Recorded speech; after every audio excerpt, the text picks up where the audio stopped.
You're listening to the ESO Network, your station for all things geek. Hello, please let me see your ticket stubs for the double-edged double bill. This week, War Wages from a Platoon of Revolution.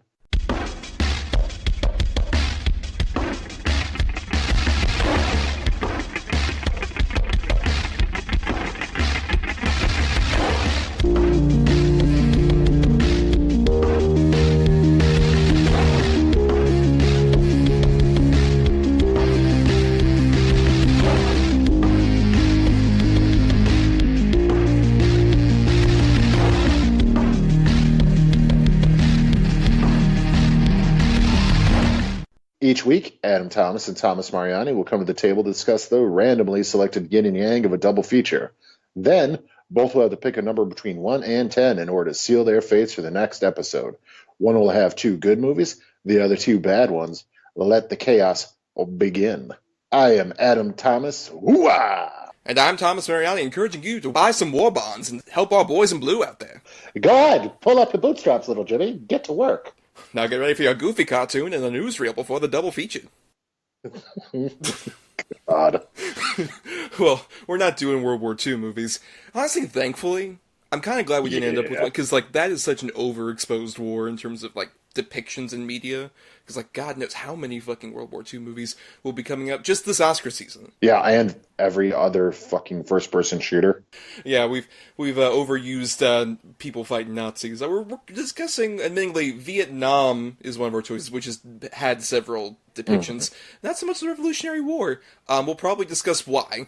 As we discuss our movies. And for those of you who might be new, welcome to the Double-Edged Double Bill. As you can tell, we're going to be talking about 2 different movies today that cover the topic of war films. In honor of, speaking of World War II movie, Midway just came out. I'm sure it's a huge box office success and won't be a giant disaster. Yeah.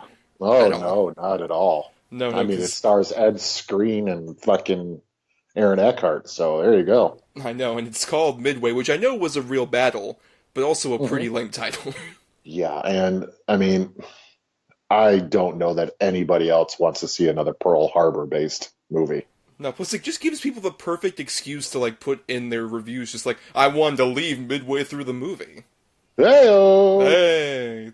Anyway, we're going to talk about that. We're talking about our 2 war movies, because at the end of our last episode, we did pick our good pick, which was Adam's choice of Platoon, and our bad choice, which was Revolution from 1985. So we're covering 2 movies that are right after each other, because 1985 for Revolution, 1986 for Platoon. And I want to bring up something. Usually we're like a funny man's talking game, We don't usually tend to go too deep and philosophical. But I wanted to bring up... I definitely try not to. Actively. No. I wanted to bring up this quote from legendary film scholar Francois Truffaut. Oh. Yes, quite. The guy from Close Encounters and Nothing Else of any importance to film. Right, ever. But he said in 1960, and this is a quote that's kind of truncated, he said, basically, it is impossible to make an anti-war film. The art of depicting war glorifies it, and ends up making it look like fun. Is that, you think, still very true to this day, even as we've gotten a lot more anti-war in terms of our war films? I guess it depends on what kind of fucking headspace you're in, man. Mm-hmm. You know what I mean? It depends on how you look at it to begin with, is what you're going to take away from the film itself. I don't believe it's impossible to make an anti-war film. No, I don't. Well, I think it just does definitely depend where, people sort of put on the airs of, oh man, the horrors of war, but at the same time they kind of bask in the destruction of it. I think that was obviously the case with the Michael Bay Pearl Harbor, which we're thankfully not discussing tonight. That's totally a movie where it's oh man, look at all this tragedy around us, but really this is fun, right? Look at things exploding and shit. Yeah, that was him fucking just jacking off on the celluloid. Look at all the explosions I can do.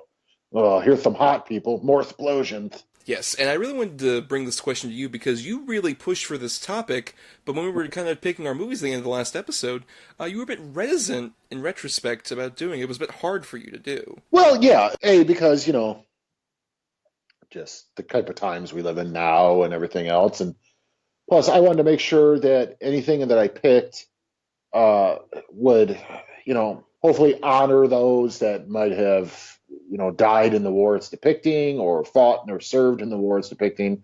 Ultimately, I came to the conclusion this is a podcast about movies that we personally find entertaining or that we think are good or bad. And I sort of left all that out at the end when I thought of that. And it's like, neither of us fought in these wars. Neither of us know any of the details really other than what we've read. I didn't want to cheapen my pick. I didn't want to be like, well, I don't really like this movie, but I heard it's faithful, or vice versa. So I just picked what I feel is a good movie. Whether or not it's accurate, I honestly don't know. Well, yeah, because we picked definitely two movies that are much more combat-focused, and I realized while doing my research, even though I was doing bad, I just looked up the general genre of war and the movies I've seen, and I realized a lot of the war movies I tend to dig don't have combat as, in the forefront. Some of my favorite war movies are ones that are definitely about sort of more people interacting within war, like a Schindler's List, or even on the exact opposite spectrum of sort of a genre, Dr. Strangelove. Just movies that are about sort of the conflict, but not necessarily in a direct fighting way. Even Apocalypse Now has obviously big conflict scenes like that, but at the same time it becomes much more metaphorical, and it's about more of these characters kind of realizing what is the point of this war and all this other stuff.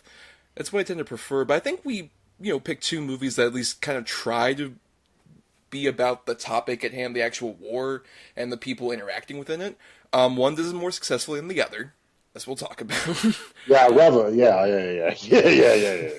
Oh, God. And also, before we get into those two movies, we do want to kind of put out a disclaimer that, one, these are movies based on somewhat historical fact, given that obviously they're based on wars, and we are products of the public school system in America, so we're probably going to get things wrong. And by probably, I mean most likely get a lot of things wrong. There's absolutely no question. We're gonna get a shit ton wrong. No, yes.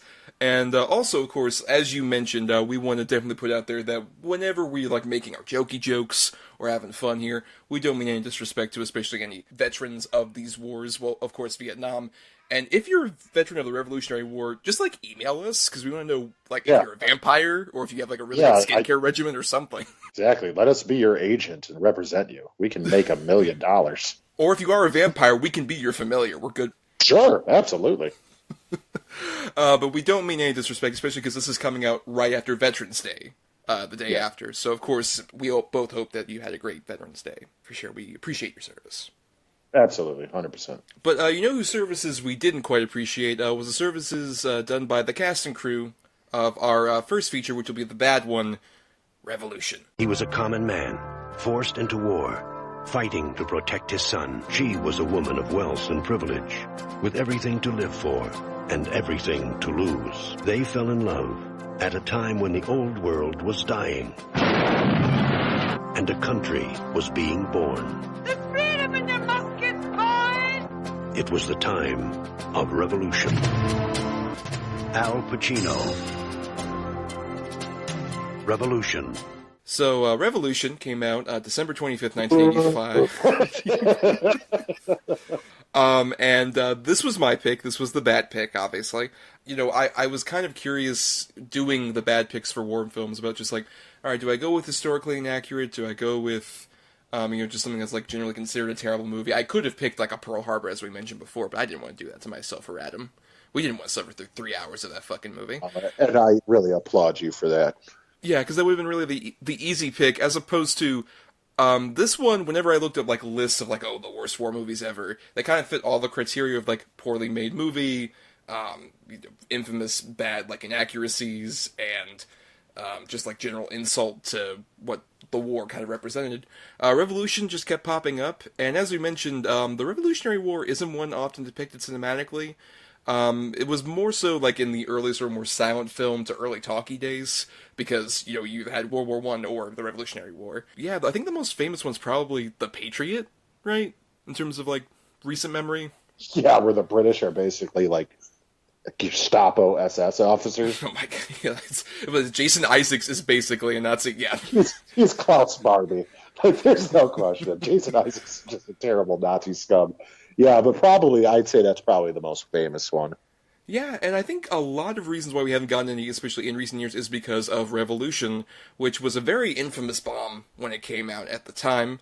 It was apparently rushed into release in December of that year, and the director, Hugh Hudson, who at this time had been famous for directing Chariots of Fire, which had won Best Picture a few years earlier, and stars Al Pacino in an infamous miscasting, obviously, because you don't picture, like, Revolutionary War era America having a very Brooklyn accent like Al Pacino did at this time. Yeah, or just like obviously Italian man either. Like it just doesn't. Not that there weren't Italian men living in America during the Revolutionary War, but what? But specifically like 70s Brooklyn sounding motherfuckers. Specifically 70s Brooklyn Al Pacino. What the fuck? Like there's a point early on where this one like peasant woman is just like, "We need your boat, Al Pacino." He's like, "Oh no, I'm not giving you my boat." It's like the contrast. I love it. No, you can't. No, you can't have my boat. I love Pacino, and I'm a huge Pacino fan. I mean, he's made some shit, but good. Well, and this was a very, like, big crushing blow to him to the point where he didn't act for 4 years after this movie. He didn't appear in the movie again until Sea of Love in 1989. And you can kind of feel the embarrassment because it feels like there's so much behind this production. At the time, a $28 million budgeted movie, and made $358,000. Well, I mean, okay, so the budget clearly went to costumes and sets and like the weaponry and stuff like that, which looks very good. If there's anything you can praise about this movie, it is that the look of it does look very authentic to that time. As far as the set design and the costuming and the makeup and stuff, yes. But I'm just going to get right into it. The fucking cinematography in this is dog shit. This movie looks awful. The way it's shot, the camera angles, half the time are just baffling. Like, what are we doing? This is just one of the ugliest movies I've had to watch for the show. I completely agree. It looks really bad. And it's weird where sometimes it feels like they're kind of trying to create the authentic dirtiness of that time, but also other times, like you mentioned, it's pure incompetence. Like, there's a whole sequence that's made out to be, I think, kind of oblique about, like, the fate of the Natasha Kinski character, where Richie O'Brien, who admittingly, of the people who were performers in this movie, I kind of love Richie O'Brien being sneedy, piece of shit, riffraff, basically. Yeah, I mean, that's totally him. It totally works.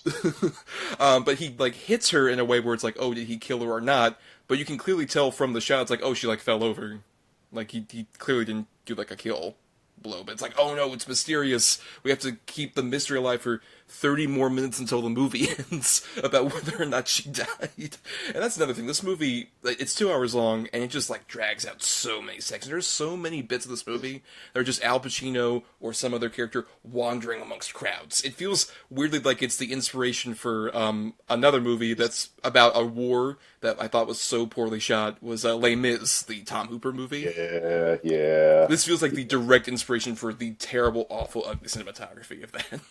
I would say that's very accurate. This movie, wait a minute now. The version you watched clocked in at 2 hours? That's the thing, is there's apparently two different cuts of this movie. There was a recent cut that came out from the director in 2009 that was about just under 2 hours at 115 minutes. Is that what you watched? I watched one that was 87 minutes long. There's got to be different versions, yeah, I guess. I don't know. I mean, maybe you watch like a TV version, which I wouldn't be surprised if a TV version was like cut so much of this out. Yeah, that very well could be. But, I mean, I'm watching it and watching it. It feels like for fucking ever. I pause it because I had some food delivered, and I was like 38 minutes in. I'm like, what the come on! Like, I thought it was almost over. It's very glacial. It's a weird movie where, like, it wants to be almost like a sort of Terrence Malick-y meditation on this particular time and era, but it doesn't have, like, the good cinematography or naturalistic performances or anything to really make you invested at all in what's going on. No, I legitimately didn't care about anything. I mean, I'll be honest, the actual history and the facts behind the Revolutionary War, I know, like, of course, the main bullet points and everything, but I'm a little bit sketchy on a lot of the details. This didn't bring anything to light for me.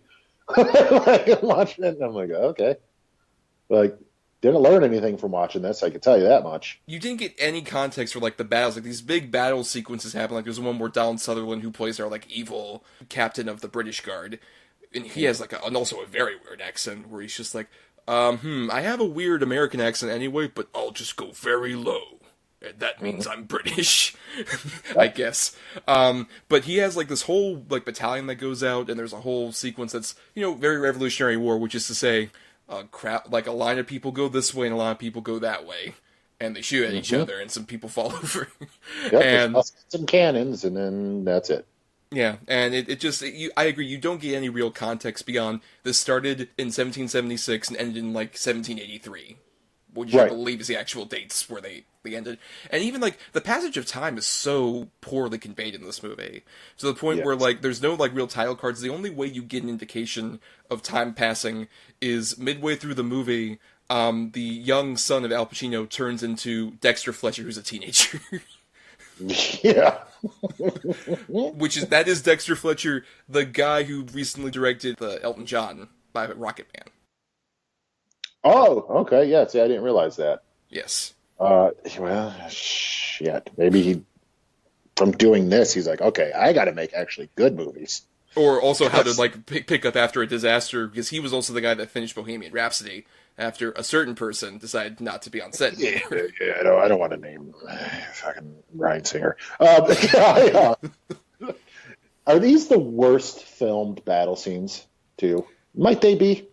Yeah, because it's like, it wants to do this thing where it's like, oh, we want to convey the chaos of war, but the thing is, with a lot of Revolutionary War, knowing at least basics about those battle tactics, especially as depicted here, it's not that chaotic.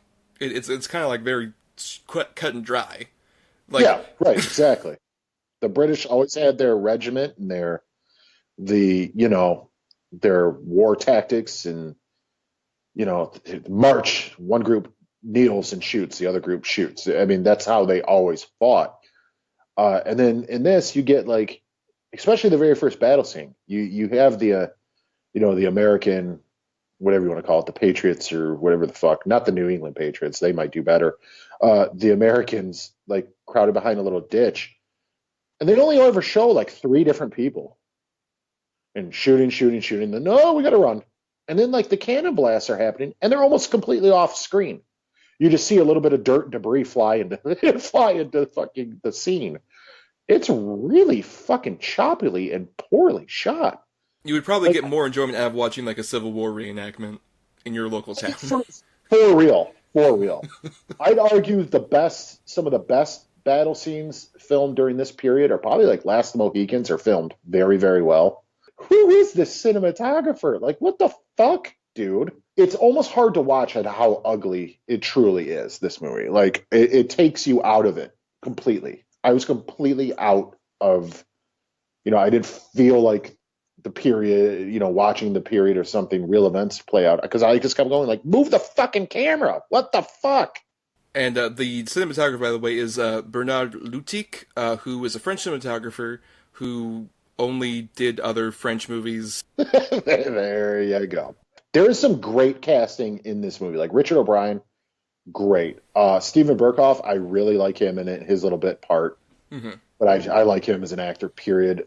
Donald Sutherland is a good actor. He's terrible in this. The accent is awful. That's the thing. It's like all the main people are very poorly cast, especially the romantic couple of Al Pacino and Natasha Kinski is dead in the water. Terrible. It's gross. The biggest miscasting is fucking Annie Lennox, okay? Mm-hmm. From the Eurythmics. Beautiful voice. One of the greatest female leads of all time in rock music, especially. Or whatever you want to call it. British New Wave, whatever. They dub her singing voice. Yep. She has, like, this big musical bit at the end of the movie just to pick, like, oh my god, the casualties of war. And it's not Annie Lennox. It's not Annie Lennox singing. What the fuck is the point of getting Annie Lennox then? Sweet Dreams are not made of this, Adam. Not this. No. I mean, what is the point of hiring Annie Lennox if you're just going to dub over her singing? Baffling to me. This feels like a movie where it's definitely an example of so many actually, like, talented people coming together and making all the wrong decisions. Like, it's only a movie that could come from so many people that we know are talented in other things, just like coming together Sure. doing all the wrong choices. And probably a lot of cocaine. It was the 80s. What are you talking about? Al Pacino is the most straight-laced guy who has never done a single drug in his life. No, never done anything. No, never. He constantly looks like he's on a fucking bender, doesn't he? Pacino constantly looks like he's either smack dab in the middle of one or recuperating from one. That's true, and even as of late, I'm seeing trailers for The Irishman, and I'm just like, did you, like, de-age the coke lines and stuff out of his face? Is that what you mainly did that for? It's almost like we don't have a lot to say about Revolution because it's a fucking boring mess, dude. I mean, literally, like I said, I got nothing out of this. This is my second time watching it. I saw it a long time ago. I don't remember when or why. It was probably on cable or something like that. And I remember it being boring then. And at this time, it was unbearably boring. Like, full disclosure, I wasn't even able to finish it this time. I got really close, but then like things happen and stuff. But it doesn't matter. No, you're not missing much. It's just like I said, you're missing like pretty much in that 30 minutes 2 massive giant like elaborate montages of either people like in the battlefield, like, oh my god, the terrors of war, and then later on Al Pacino like, I gotta find Natasha Kinski. Where is she? Is she alive? Is she alive? Oh, there she is. She's got a great ass. I can't emphasize enough too, like that early bit where Al Pacino and his son are like going off to war, and you're like, oh man, are they gonna get like really fucked up by some battle sequence? Cut to Natasha Kinski, who by the way is like the one of many daughters of this like British woman I noticed was played by the lady from I Love You to Death, who's been like a bunch of other things, like a great character actress, who I can't remember at the moment. Oh, Joan Plowright. Joan Plowright. Yeah. Yeah, she's a great British actress, who of course is always, especially in this kind of role, just like, oh my dear, you're going out there with the commoners? The rebellious Americans? Oh my dear word. The colonies? But Natasha Kinski leaves, and she finds Al Pacino in a meadow, and it's like, oh, are you a soldier? Yeah, we fought so hard. And she's like, oh, my love. It's just like, that's how they meet. That's their meet cute. I know. And then the next time they meet, you ran? Like, he's like, yeah, we all did. What are you going to do? Everybody ran. Or else you die. I know it was you, and you broke my heart. Like, I had to leave so I could get my pompadour up. As you can clearly see, I look like I have a Wolverine on my head. Right. I love Al Pacino's bad hair in this movie, too. Oh, it's so good. It's so good. I'm using horse urine as pomade.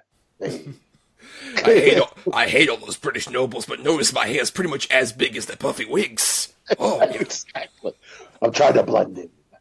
But it's just, why Pacino? Why just, like, I know that they were considering like a Harrison Ford or something like that. Not to say it would have made a difference, because this movie's script alone is just garbage. But that would have been more believable. Bored Harrison Ford. Imagine how much more boring the movie would have been, though, with bored Harrison Ford in it. We're just like, we need you about Harrison Ford. I'm not giving you my bone. Yeah, bored Harrison Ford is one of the best. Get the hell off my boat. And just throws him off the boat. Just pointing at each person. Hey! No! Hey!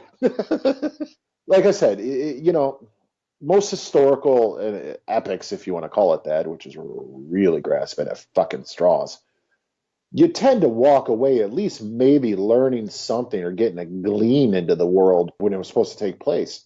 Nothing. I took nothing away from this, except that Al Pacino and Natasha Kinski are one of the most mixed-matched couples.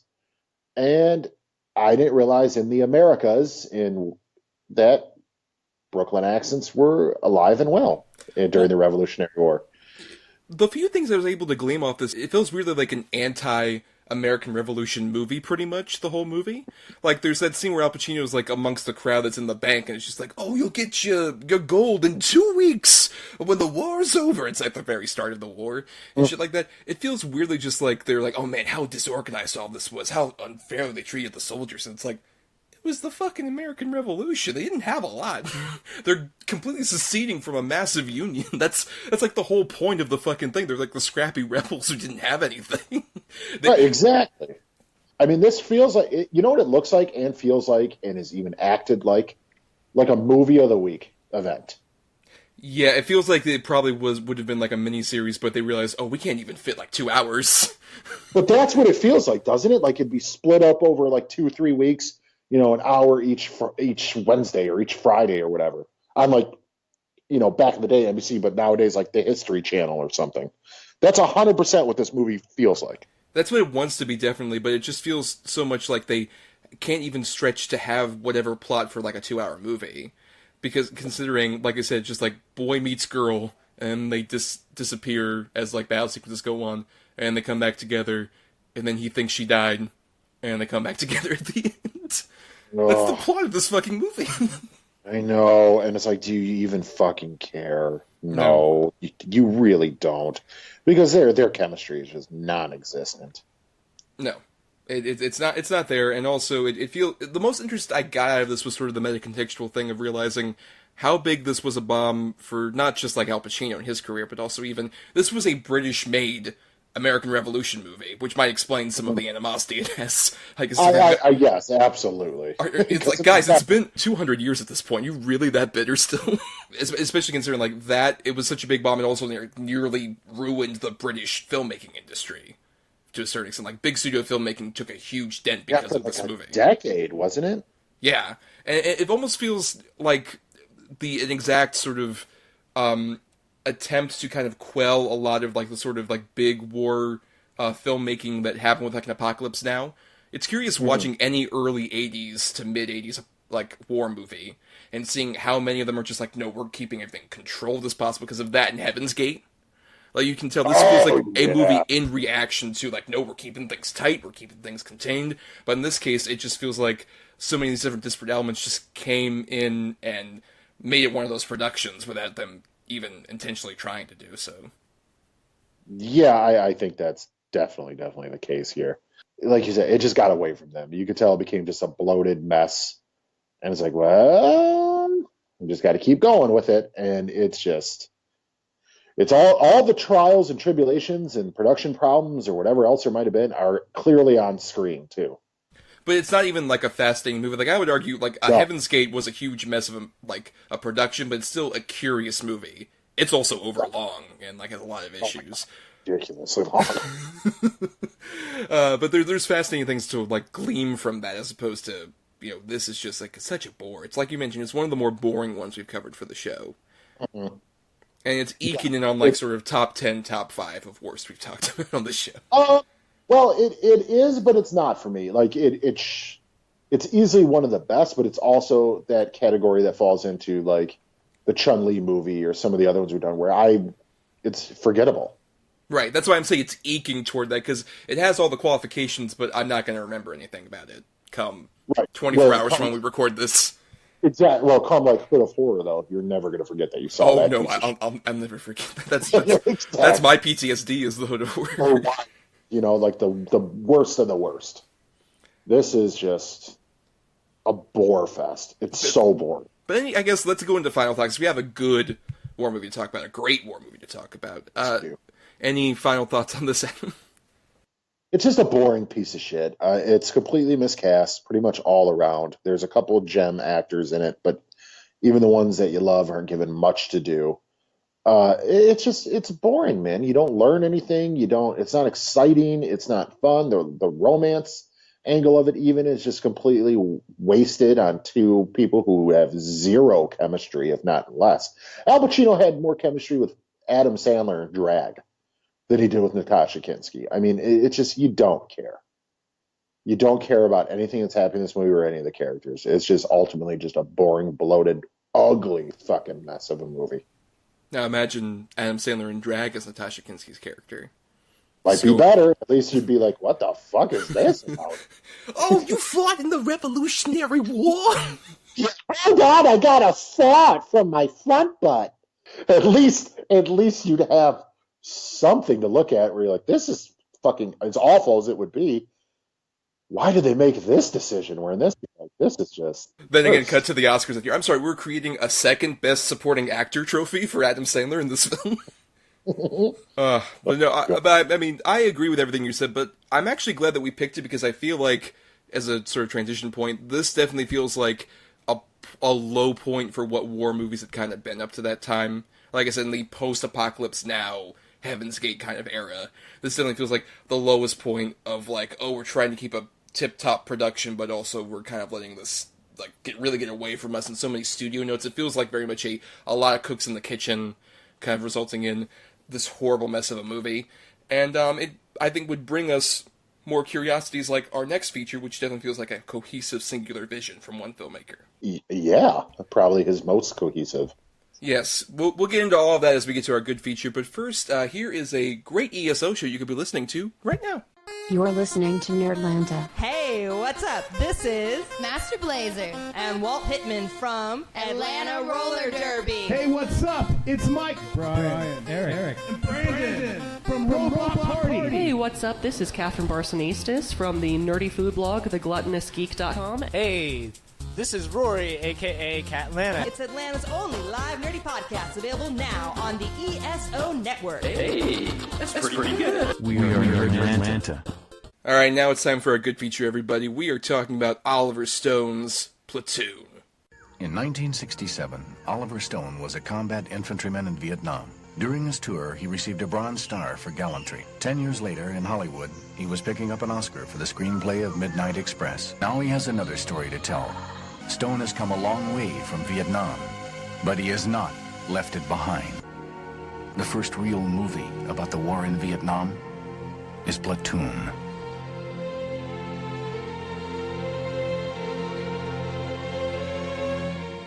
So, Platoon came out December 19th, 1986, nearly a year after our previous feature came out. As I mentioned, was written and directed by Oliver Stone, who was actually a Vietnam War veteran, and won an Academy Award for this picture for Best Director, and was the first Vietnam War veteran, and only as of yet, to win a Best Director trophy. Yeah. And believe me, he'll tell you he was a Vietnam War veteran, too. That's true. Well, he's interviewing whoever the fuck he wants to interview. It's like, hey, Putin, did you know that I was a Vietnam veteran? Hey, Brolin, your dad was good at Amityville, B&W. By the way, I was in Vietnam. Like, oh, shit. All right. I'm also from Detroit.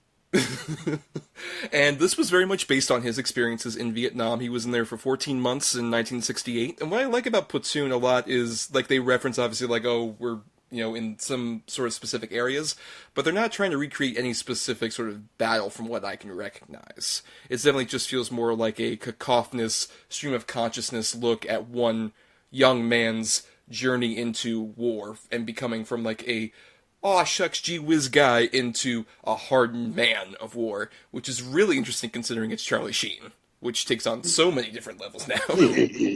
Yeah. Speaking of cocaine, speaking of every drug known to man under the sun, right, everything. I mean, that's one of the reasons I picked. I mean, I was young when I first saw this movie, and I mean, it stuck with me instantly. I mean, I still like just champion this movie as one of the best war movies of all time. Easily one of Oliver Stone's best, if not his best, period.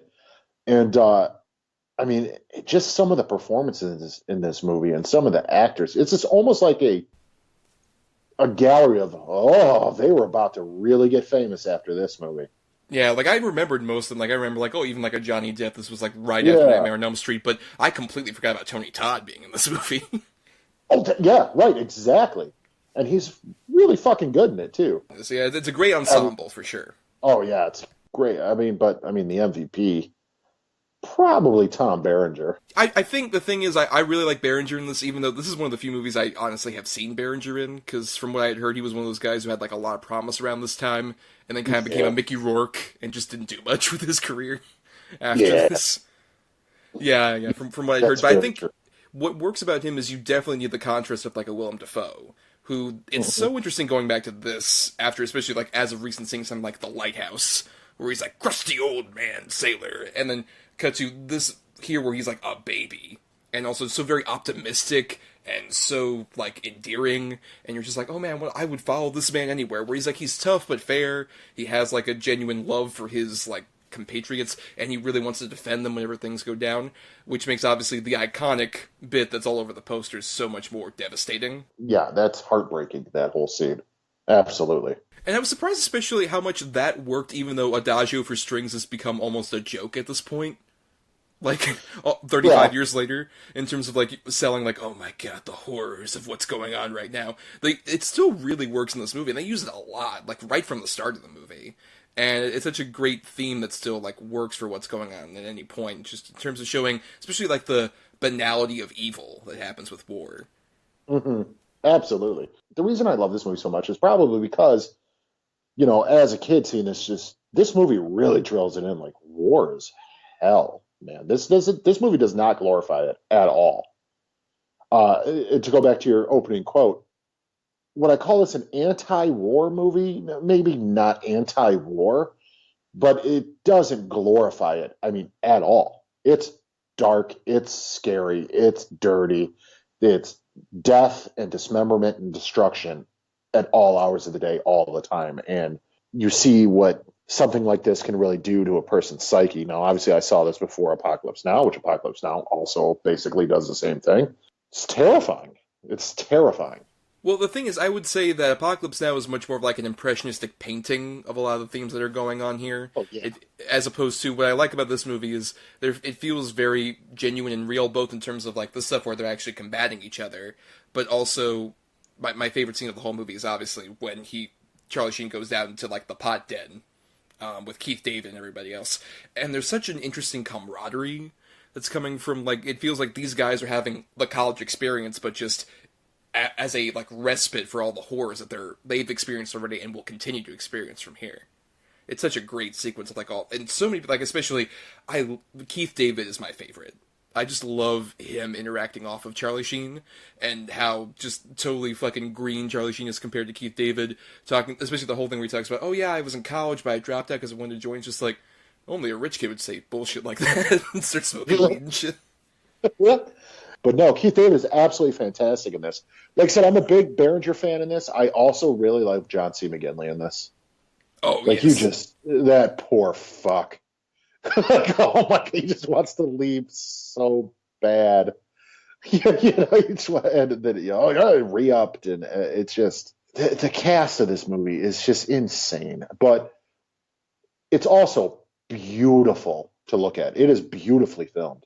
One of my favorite scenes in movies, period, is right at the end of the movie when Tom Berenger's on top of Charlie Sheen and he's pulling up the shovel. And just the glare in Tom Berenger's one fucked up eye and the lighting and everything else. I mean, it's just disturbing and scary, but it looks fucking amazing. No, and I remember when I first saw this when I was in high school, I couldn't tell what was going on during certain battle scenes, but obviously now, that's exactly why this works so much, because it really conveys that chaos that happens. Like, the whole bit where Charlie Sheen is supposed to be watching out, and the other guy falls asleep on the job. Junior falls asleep while he's doing his watch, and Charlie Sheen just, like, gets up in the middle of it and sees, like, the enemies slowly coming in. That's such a great job of, like, really winding up the tension, building it up so perfectly. And then the chaos that results from that, you don't know who's been shot, who's been blown up, what's happening, until everything settles. And you're like, oh my god, oh man, all these people fucking died. Including, obviously, like, they have certain cliches. Like, there's the guy who shows Charlie Sheen, like, hey, look, here's a picture of my best gal. I can't wait to go back. And it's well, like, of course. The yokel. Okay. Yeah, of course, there's the yokel character. Right, which feels very much like another big reason Oliver Stone wanted to do this was as a response to Green Berets, which came out not too long after he got out of Vietnam, and how much he fucking hated that movie, which from everything I've heard, it's like the least representative of Vietnam movie ever. Yeah, that's what I've heard as well. Yeah. I don't care. It's such a good movie, and it hit home with me. You know how just I don't want to do this shit. I don't have the stomach for it. I couldn't do it. There are better men than me out there. Right, and it gives you empathy for those better men because definitely yeah. When you see some of these other war movies, like especially World War II like era movies, like, a lot of these people feels like they're kind of like responding to these characters. Like, especially John C. McGinley kind of feels like he is a guy who grew up on World War II movies and then got in the shit and realized how completely wrong it all is. Like, when you see those movies, they emphasize so much on, like, oh, it's Djangoistic, it's, like, really, you're serving your country, you're doing the best thing possible. Some people may die, but it was all completely worth it. And then you get to, like, a Vietnam where it's like, well, we don't even have, like, a clear villain here, and we didn't really win this war anyway. It conveys so much of, like, that disillusionment, and, like, why the fuck are we doing this? And people who are just like, no, we have to do it, like, especially, like, a Kevin Dillon. How fucking scummy and awful. I was literally gonna say, you know, it's John C. McGinley grew up watching the World War II movies and wanted to be a hero, and you know, he really wanted to like fight for his country and serve and come home as a hero. Where Kevin Dillon watching got fucking turned on by war. Yeah, like he is just a fucking scumbag in this movie. That whole village sequence is terrifying. Oh. And it's kind of jaded Kevin Dillon for me, honestly, for the rest of his career. Like, every time I see him, I'm like, you know, you're a scumbag. And he might be a really good dude, but fuck you. Well, what are you talking about? He's completely divorced himself from that with great roles like Johnny Drama on Entourage, the least scummy guy of all time. Right, or the tough biker guy in The Blob who wears, like, a French dress shirt. And has the best 80s mullet of all time. Oh, one of the best. And a studded leather jacket. Good for you, tough guy. But that's the thing about a lot of the actors in this. Like, even Tom Berenger. Like, I know you said you're not really versed on him, and I guess I can't say I am either. He hasn't done a whole lot of notable things, but, like, I really loved Major League, and I really loved him in Major League, and even its sequels, which are terrible. But, like, that Last of the Dogmen, you know, even his little role in Inception, I thought he was really good. Yeah, aside from this, it's, like, just Major League and Inception for me. That's all I really know him from. I mean, and that's fair. That's probably all he knows, too. He became Barnes for me. Like, but to go back to what we were saying about Willem Dafoe, just, if anything, if this doesn't show the type of range that fucking guy has, good Lord, he is like, you love Elias in this movie. You absolutely love Elias. He's the sweetest, nicest guy. Like, he understands, like, dude, we are in the shit together. Let's try to make it as enjoyable as I can. But when shit hits the fan, I need you to fucking snap into action. Like, I'm here for you, but I have your back, but I need you to have mine as well. Totally tough, but fair. Right, exactly. But kind of gets, I don't want to say the word shot, because I don't think that's accurate. Barraged with gunfire, I would say. Bombarded, massacred, turned into Swiss cheese, maybe.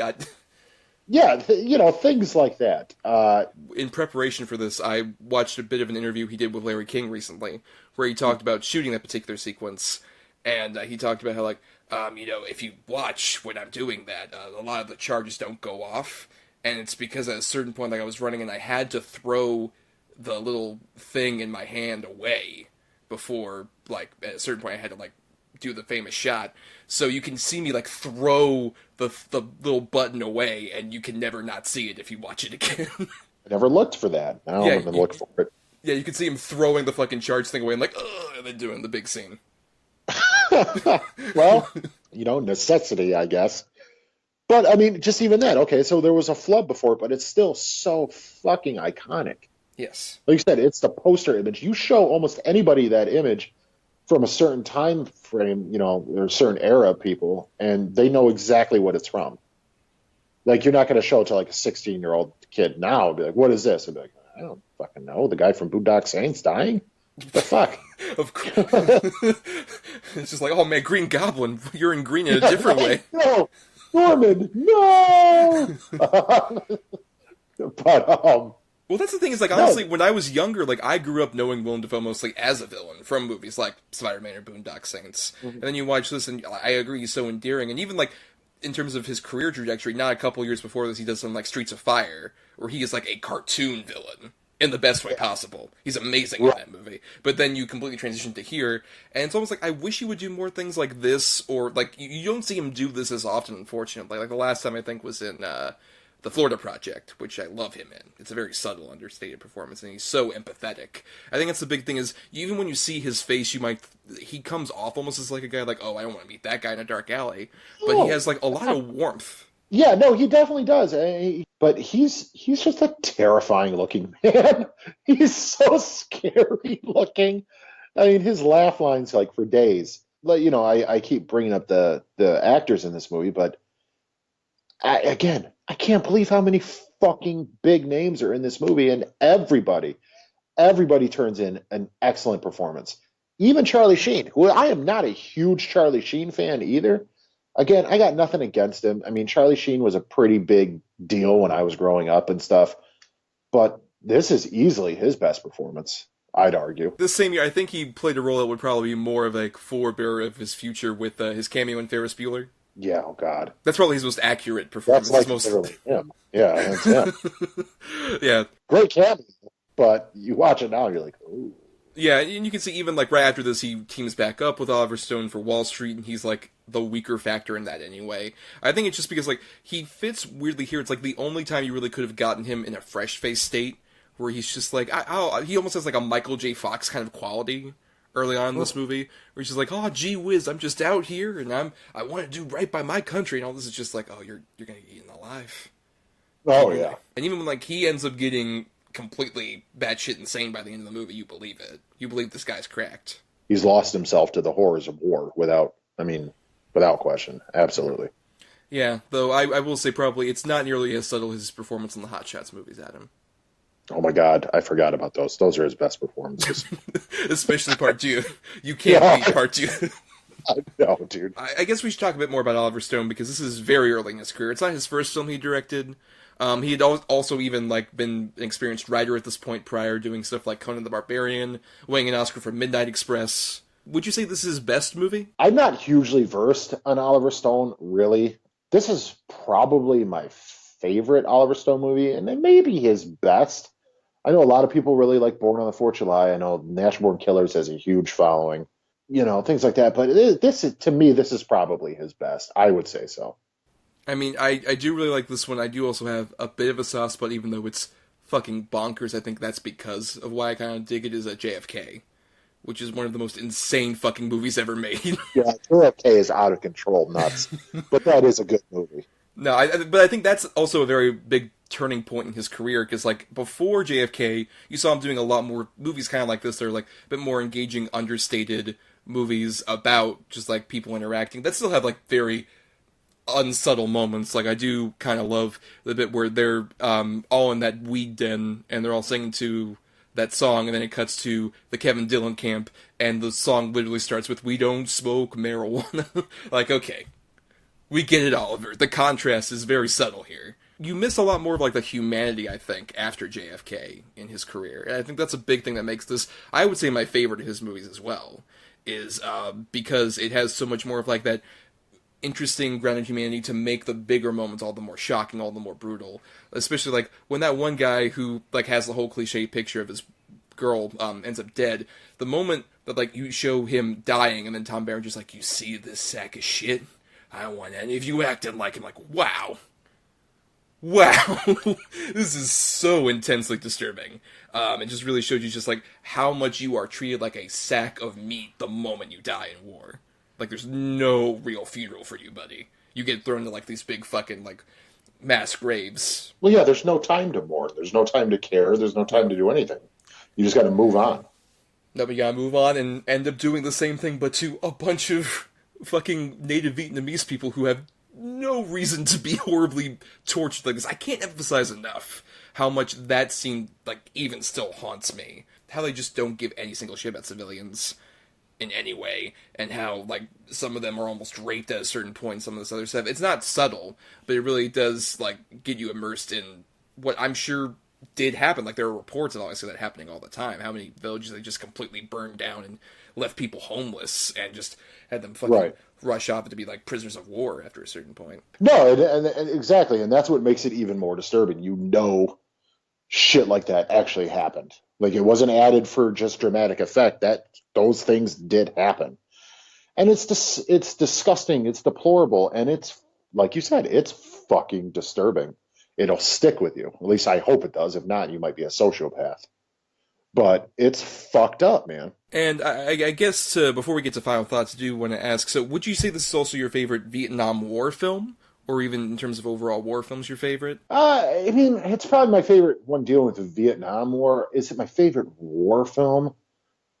I don't know, man. I mean, I know it's the go-to, but Saving Private Ryan really left a fucking impression on me.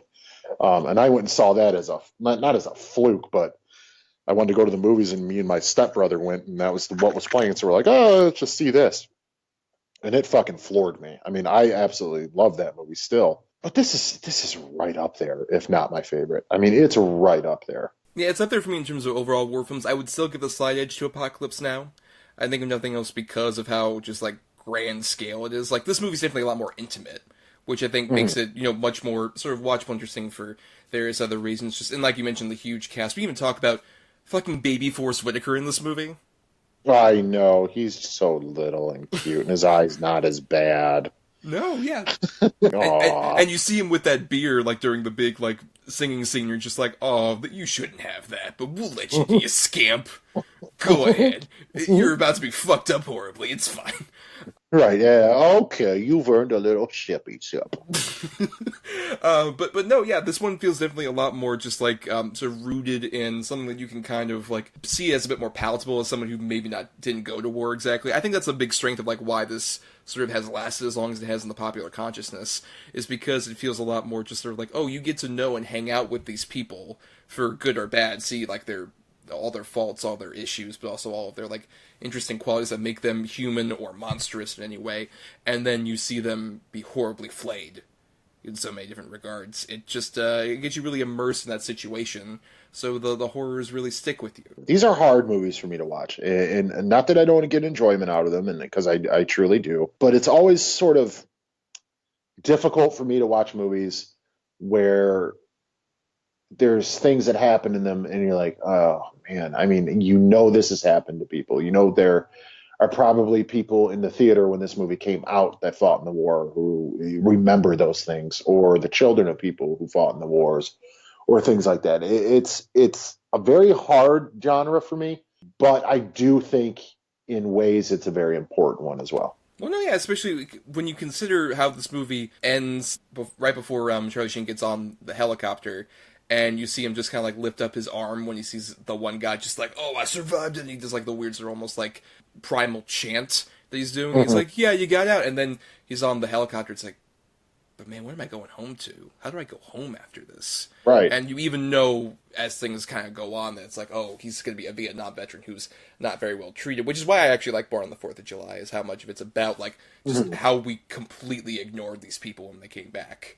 And how many fucking Vietnam veterans are just, like, literally left legless and just almost homeless after a certain point. It almost has, like, this other deep sinking effect to it, that you hopefully bring something out of it from the theater and want to do something more, like want to help out any veterans out there. Yeah. Support your local veterans. Yeah. Yes, absolutely. On that serious note, do we have anything else to say about Platoon? The only thing I can say is if you're a fan of, well, I guess just of cinema in general, and you haven't seen Platoon, I think it's definitely one that you owe yourself to watch it. I think it's a very, very masterfully done film. It's brilliantly acted, and like I said, it's important, these type of movies, so younger generations who are so media centric now and things like that we still have these type of things, so we don't forget the horrors and atrocities that man can commit to each other. Yeah, I completely agree. I think what also works about it is this one doesn't feel as much like sort of homework. Like, Revolution feels like really poorly researched homework. Revolution is like it's like a fucking waterboarding. Like, it's just, it's awful. It feels like the movie that the teacher would put on after the rough night and they have a hangover, and they're like, well, I don't want the kids to actually enjoy something because they might, like, stay awake and talk. Let me put something on to make them go to fucking sleep. Versus a Platoon feels definitely like a movie that, as either movie isn't going to give you, like, an exact historical representation of the war, but this one I feel like gives you at least the most interesting, immersive sort of POV example of what being somebody in that Vietnam War was like, which obviously I wasn't a Vietnam War veteran, but given that, Oliver Stone was actually in that shit to a certain degree, you can see a lot of his, experiences definitely being put onto the screen. The same way you can see, like, a lot of people who were Vietnam War veterans and how that kind of affected their art. Like, not a lot of people know this, but Tom Savini was a photographer during Vietnam, and that affected his special effects work later in all his great horror movies. Yeah, he tried to recreate the things he actually saw through his camera lens. Yeah. And I think that's very interesting to sort of see, especially, I think Vietnam was the first war to really get that kind of experience from, really, considering, like, how many World War II movies were just like, oh, no, we fought, and we're just going to make basically the same World War II movie from, like, 1945 until, like, 1965. A solid 20 years of, like, the same goddamn war movie, pretty much, with few exceptions. 100%. Yeah. 100%. Yeah, as opposed to this one, Vietnam felt definitely like the first war where people came out of it and started making movies, and it felt like at least the most transgressive. It felt like the most sort of people coming out of it and really wanting to display the horrors of the situation and the madness and the chaoticness. And obviously, you know, a movie like Apocalypse Now does that by literally going insane with the production, versus this one feels more contained, feels more intimate, so it makes the big explosive stuff all the more interesting. And nothing else, like if you're just a fan of cinema and you just want to see a lot of great actors at a very early point in their career, this is such a great example. Like, I would also say, to mention Keith David again, this is the only time I've seen Keith David in a movie where he feels like he's young. That's a good point. No, that's a very good point. He always feels like he's in his 40s. Like, even in The Thing, which came out like 4 years earlier than this, he feels like he's in his 40s. And that's his first movie. Oh my god, that's so wild to even think of that. Yeah. Yeah, no, you're 100% right. In this, yeah, he feels like he's a fresh-faced, sort of early 20s guy, and then everything else, he's, you know, the guy from They Live and everything. Right. Or the voice of Spawn or Saints Row. You ready for this, player? Like, in everything he's in. or Goliath from Gargoyles. Oh, God. No, that's a very, very astute and hilarious observation. This is the only movie that he's young in. Everything else, he's like a reversed, like, vampire. But yeah, so definitely Platoon, one of the better war movies out there, and a great contrast to our bad feature, and that ends our discussion of our two war films out there. But that's not the end of the show, because at the very end, stay tuned, we'll be picking our movies for our next double feature presentation for the next episode, so stay tuned for that. But we also have some feedback to read, because we ask you every Monday at DEDBpod, which is our Facebook and Twitter page, about what are your favorite examples of whatever topic that we're doing for the week. And of course, we asked you about war movies for this week. And our previous guest, just from last episode, James Rodriguez, says, horror is a genre I can't say I've delved too much into, but I can praise a few recent standouts. 71 is a gripping, non-stop ride anchored by a tremendous lead performance by Jack O'Connell. Eye in the Sky is a tense game of hot potato about the possibility of civilian casualties, compellingly debated by both sides of all involved. Son of Saul is a powerful and harrowing picture set in a concentration camp where the everyday atrocities can sadly become so commonplace. I wasn't a fan of Monuments Men, which has a lot of great potential and a great cast wasted on something so forgettable and dull. I also really didn't like American Sniper, a film where the U.S. can do no wrong, and the only residents of Iraq that don't try to kill our protagonists are dismembered, shot, and massacred with a drill.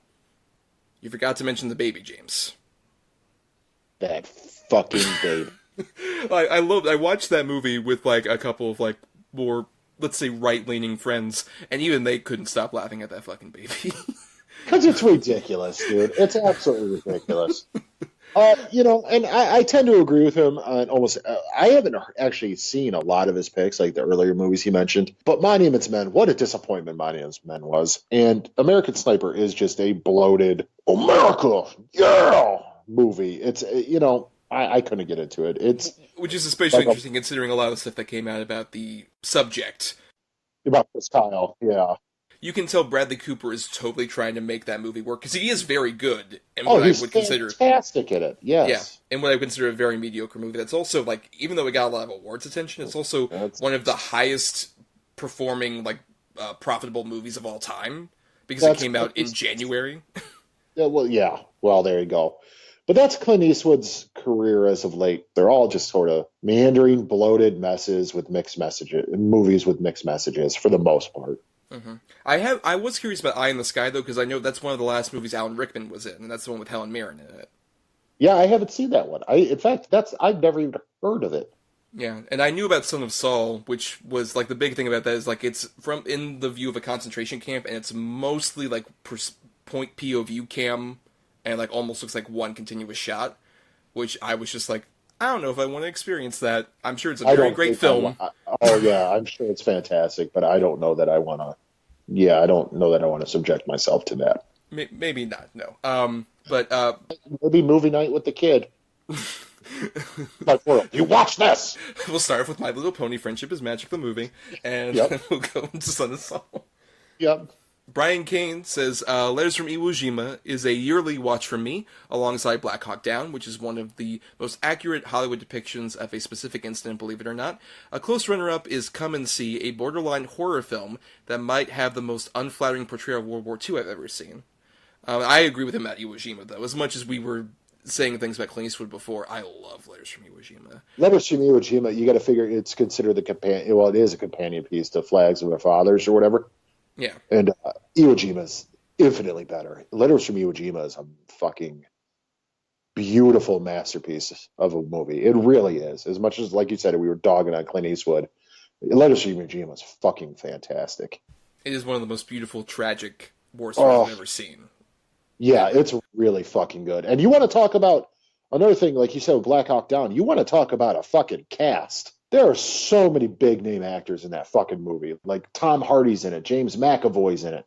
I mean, there's hundreds, Mark Strong. I mean, there's a huge cast of British actors in that movie. It's fucking fantastic, the cast. And it is a thrilling movie. I do really enjoy Black Hawk Down. Yeah, I would definitely agree with that. I think that's one of the better, especially in recent years, Ridley Scott films, given in the last 20 years it's been kind of a dry well. Yeah. Well, yeah. Ridley Scott's not necessarily I don't get excited for the next Ridley Scott joint. Well, that's the thing, is like he produced like a bunch of forgettable, stupid movies, and then he has like something amazing. Just like, whatever. Oh, The Martian. Okay. What's next? Oh, All the Money in the World. Okay. It's just sort of the issue there. Stuart Brooks says, one of my favorites is a fan-made film on YouTube, Hell's Reach. It's a sci-fi war film, but for a story, it's great in my opinion. As for modern war films, Heartbreak Ridge, Born on the 4th of July, Platoon, Flight of the Intruder. However, the worst by far is The Hurt Locker. The amount of inaccuracies of this movie, although it makes for a fun movie, despite the fact that it's 100% says certified bullshit. Which, I mean, I don't know if I necessarily agree with The Hurt Locker. I mean, it might be inaccurate, but I think it's a very well-made movie. I agree. The only thing I can say is I personally know this guy. He is a veteran. Okay. And he did serve, in Afghanistan and stuff, so maybe he's got a personal tie to it or something like that. But I do think The Hurt Locker is a very good movie. I'm sure it's historically, or not historically, but I'm sure there's inaccuracies, but there's inaccuracies with all of these. But, I mean, he's got a really good list there. There's some great movies, and I've never heard of the Hell's Reach. I mean, maybe I'll check it out. Yeah, who knows? John Slattery says, I've always favored Kelly's Heroes, which I believe is like the war comedy with Clint Eastwood and Don Rickles. Yes. I've not seen those. Is that any good? It's good. It's definitely worth a watch. And then Shane still says, Paths of Glory deserves more love, not only for its amazing performances, but also how well it illustrates the horrors of war off the battlefield, which Kubrick half remembered with Full Metal Jacket. As for worse, Turkish Rambo. Just Turkish Rambo. Which I've heard of Turkish Rambo. I've seen clips of it and stuff. Right, it's the same thing for me. For those of you who don't know, there was this sort of wave of filmmaking, I think it's even still done to some extent in Turkey, where they would literally just take movies and completely rip them off wholesale, but they also wouldn't do it, like, they also have to change just enough things to make it, obviously, like, not get them sued to some extent, but the way they did that was just like, okay, let's have just crazy bananas weird shit happen. Yep. Like there'd be a monkey all of a sudden for no reason. Shit like that. Yeah. Paths of Glory I'm not too familiar on, honestly. I don't know that I've actually seen that one either. I have not, but it's one I've always wanted to see. It's the one with Kirk Douglas. Right. Okay, yeah. I have seen it then. I have seen it. But I'm glad he brought up Full Metal Jacket. That's one, great performances aside, I do feel Full Metal Jacket's a little bit overrated. Well, I think it's because the first half of it is phenomenal, obviously, where it's not just R. Lee Ermey being like so iconic in that particular role, but then Vincent D'Onofrio being truly terrifying and unsettling. on so many levels. And then the moment that whole bit of it ends, it's still, I think, an interesting war movie, but just not nearly as engaging as it was prior. Right, exactly. I guess that's sort of what I'm trying to say, sure. Yeah, even though there's still cool stuff, like the sniper fight climax is actually really interesting in that movie. I do really dig that. Yep, and Arlie Emery, of course. Yep, they stack shit that high. Yeah, he's fantastic. Of course, and he was actually a real drill sergeant. Which way? Who was brought in for consulting, and then the actor that they hired for that part dropped out, and they were just like, well, do you want to do it? And that created a whole career for himself that he did for about 30 years. Yeah, but he was always consistently good. Yeah, always, of course, yeah. Then we got some feedback about some of our more recent episodes. Rafe Telsch, a previous guest, says, man, I got called up by Adam. Thomas, I can understand, but Adam? I guess I have no choice but to revisit Freddy's Revenge, in reference to our Nightmare on Elm Street episode, which, good on you, Rafe, do it. Revisit it. What the fuck does that mean? Thomas, I understand, but Adam? Yeah, you're right. The fucking chimp on the show called you out. To be fair, when I was doing Rafe's old show back in the day, I would argue I was the chimp of that show. Oh, great. So you're agreeing with him. I'm the chimp of the show. You fuck. Well, no, I would say at that point I was, but I've grown and matured to be the slightly more evolved chimp in that I like wear glasses, and that's about the extent of it. You're like Caesar in the new Planet of the Apes movies. I'm still the gorilla that doesn't talk. I'm still capable of doing a lot, but I'm just still a ball of rage and emotion. But no, I'm glad. Hopefully, Rafe, if you do revisit it, report back to us. Tell us what you thought again upon revisiting Freddy's Revenge. Yeah, let me know, you fucking ass. And then Scott Johnson, in reference to our Arnold Schwarzenegger episode, said perfect header image, which thank you, Scott. For those who don't see the show when it's posted on my blog, marianithomas.wordpress.com, I usually put up these header images that are just like two pictures from the movie. And I had Arnold Schwarzenegger from Total Recall, obviously in the chair, screaming, and then I had the junior baby screaming right next to it. Legitimately making the same face. The exact same face. For sure. But this was mainly also, I included this because I did want to kind of talk about the sort of post that show coming out. Terminator Dark Fate came out and was a massive failure at the box office. Yep. Which was... I'm not surprised. I think we both kind of telegraphed that. Yeah, because, I mean, we definitely... Like, Terminator Genesis, even though it didn't produce a sequel, at least, like, made enough to where they were kind of thinking about before deciding against it. Like, this is a full-on, like, no, this is... I'm of two minds of it, Adam, because I did see Terminator Dark Fate, and I actually dug it. I think it's the first decent Terminator movie in quite a long time.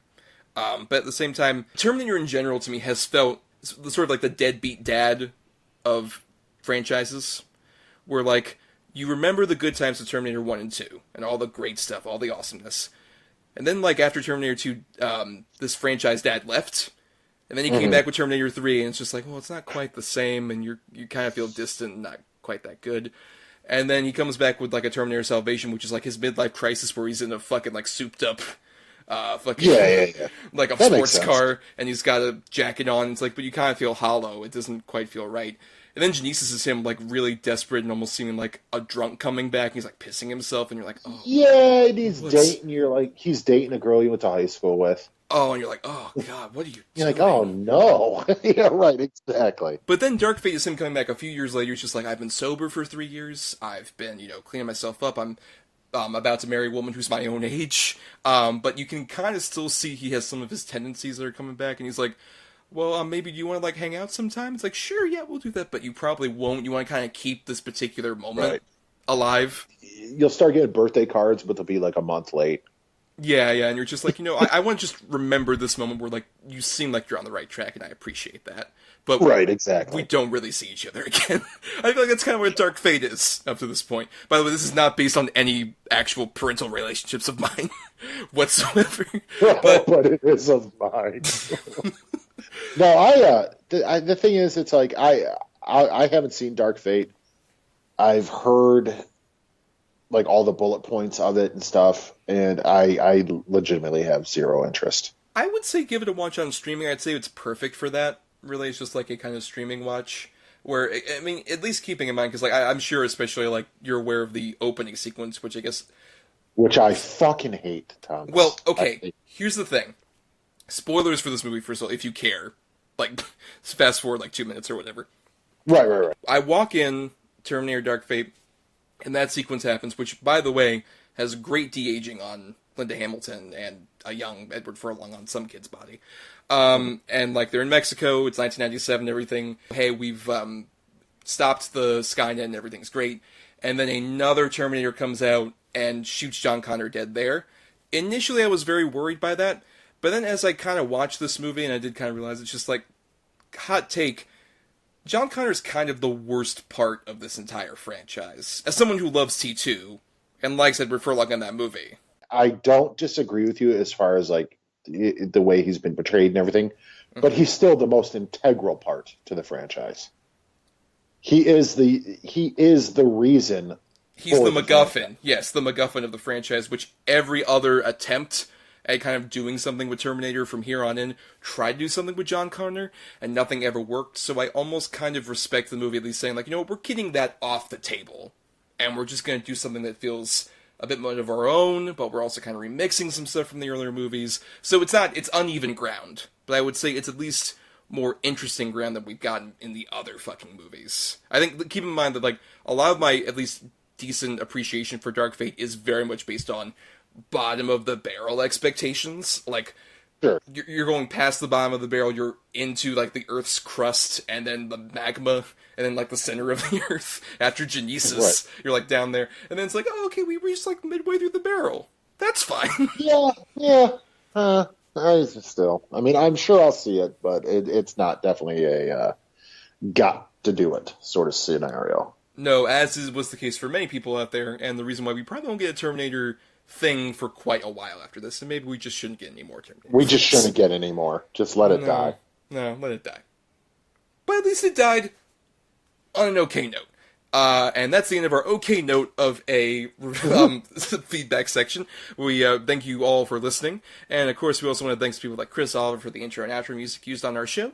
Listen to more of his music at chrisoliver.bandcamp.com. Thanks to Stanley Scarda for the art for our show.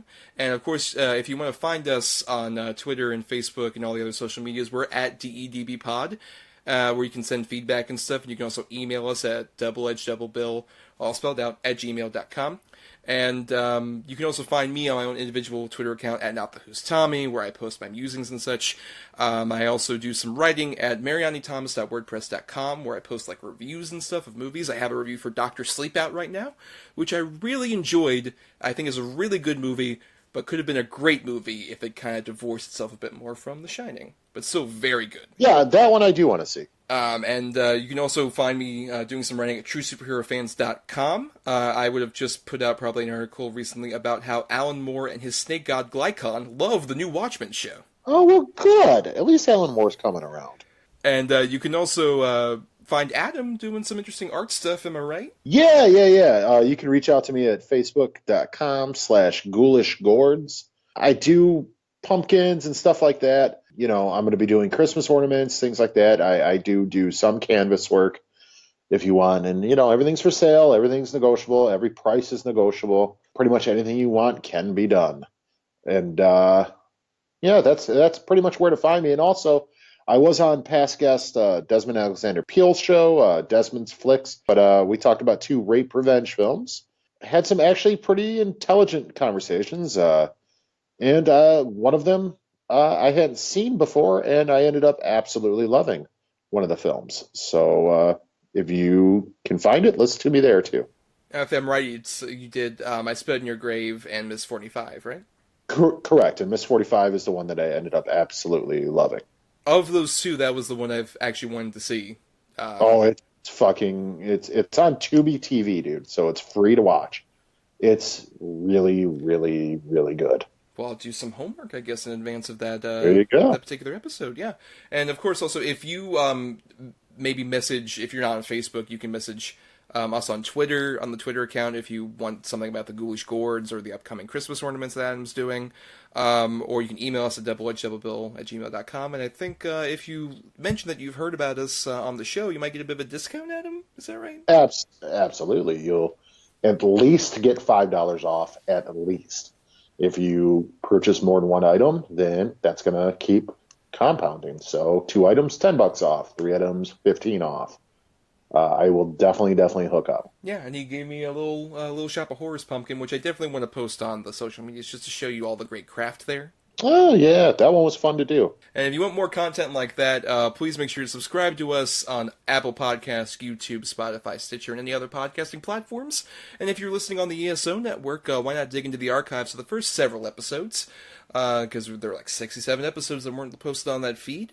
And you can also rate, review, or at least just share, give the show more visibility if you can. Yeah, please. I mean, all it takes is a simple share. Even if it's you listen to an older episode and you really like it, share that episode. That totally works and is fine too. Yes. But now, Adam, we're going into our picking for next week's episode, which will be interesting. You have 2 bad movies, I have 2 good movies related to a very interesting topic, because we're going from the horrors of war to arguably the most beloved figure in especially 20th century recent history in terms of film. Our generations, I would argue, Jimmy Stewart, Mr. Tom Hanks, because, of course, we're like, we need to get somebody to play Fred Rogers, one of the most beloved people on Earth. Well, let's get one of the living ones. Tom Hanks. Do it. There you go. And I 100% agree with your description. The modern-day Jimmy Stewart. Tom Hanks is a American acting style master. Yes. In fact, there's only one person on record who has ever said anything hateable about Tom Hanks. Can you guess? I'll give you some hints. Okay, give me some hints. This person, much like Tom Hanks, got his start doing television, but about a decade earlier. He was supposed to direct a movie Tom Hanks was in, but was thrown out of production 2 weeks in. Okay. And he's primarily an actor, and he's arguably, even to this day, one of the most beloved actors in his own right, still working in Hollywood. I have no idea. You got me. Henry Winkler. Henry Winkler said bad things about Tom Hanks? What he said, in the most Henry Winkler way possible, he did an interview where he was talking about he was going to direct Turner and Hooch, and he was directing it for 2 weeks, and then was kicked off the production, and ended up saying later, let's just say I got along much more with Hooch than I did Turner. Oh. Hot take from the Fonz. Just hearing him say anything bad about anybody is mind-blowing, but especially Tom Hanks of all people. Yeah. What the fuck happened? Right. Come on. Yes, and of course, for this particular double feature, you have the 2 good movies, Adam, if you pick numbers between 1 and 10 for both of yours. And I have the 2 good movies, and I picked numbers between 1 and 10 for both of mine. And so we're each going to pick numbers between 1 and 10 to guess the other one's, 2 picks, and we'll have a good and a bad feature. So, for my 2 good picks, Adam, number between 1 and 10. I'm going to go number 2. Okay, at number 4, I actually had a movie that I thought I'd seen, but doing research I realized I think I've only seen clips of this movie and never given it the full attention that it probably deserves.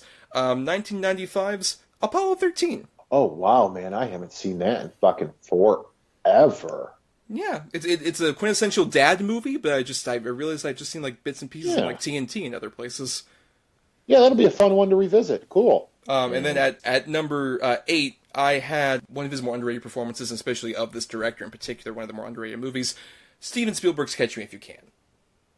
God, that's a good movie. It's a masterpiece that not enough people talk about. It really, really is. It's so fucking great. Yeah, it really is, man. Well, cool, man. I'm excited, though, to revisit Apollo 13. Like I said, it's probably since it came out was the last time I saw it. I remember really enjoying it, so that'll be fun. Well, oh, boy. Yeah. Now, I'm very curious about this, because he hasn't done too many bad movies, but the bad ones really stick out. So I'm very curious to hear about this, Adam. For your 2 bad picks, I'm going to pick number 7. At number 9, I have one of the movies I saw when I was a child that I remember hating then. So, and I haven't seen it since, but it is universally hated throughout my family, and even my wife hates it. It is Joe versus the Volcano. Now, I've never seen that one, but I've heard a lot of people also have love for this one at the same time, so I'm very curious. That's what I've heard too, but I remember fucking hating it. Now, whether or not I like it now, I have no idea. I haven't seen it since it came out, so I guess we'll see. And at number 1, I had You've Got Mail. Yeah, that's interesting. That's a movie where I didn't remember liking it when I saw it as a kid, and then seeing the original movie it's based on made me hate it more, because Shop Around the Corner is a great Jimmy Stewart movie. if you've never seen it. Amazing movie. And they did such a piss poor job of remaking it. Yep. Yeah. Well, it's like, the Sleepless in Seattle, they're back, the actors. Yeah, nobody cares. No. No. The only thing that's interesting about watching that movie is like, Dave Chappelle? What are you doing here? As like the supportive best friend of Tom Hanks. Yep. All right, so that's interesting. So Apollo 13 and Joe versus the volcano. It's a one we'll give Hanks for this Thanksgiving. Yeah. Well, I guess. On that note, I have to help Adam recover from the PTSD of that joke. I have to get him into the center just to recover from that terrible joke. Adam, it's going to be fine. The joke's not there anymore, Adam. It's fine. You're not taking my boat. Good night. Good night.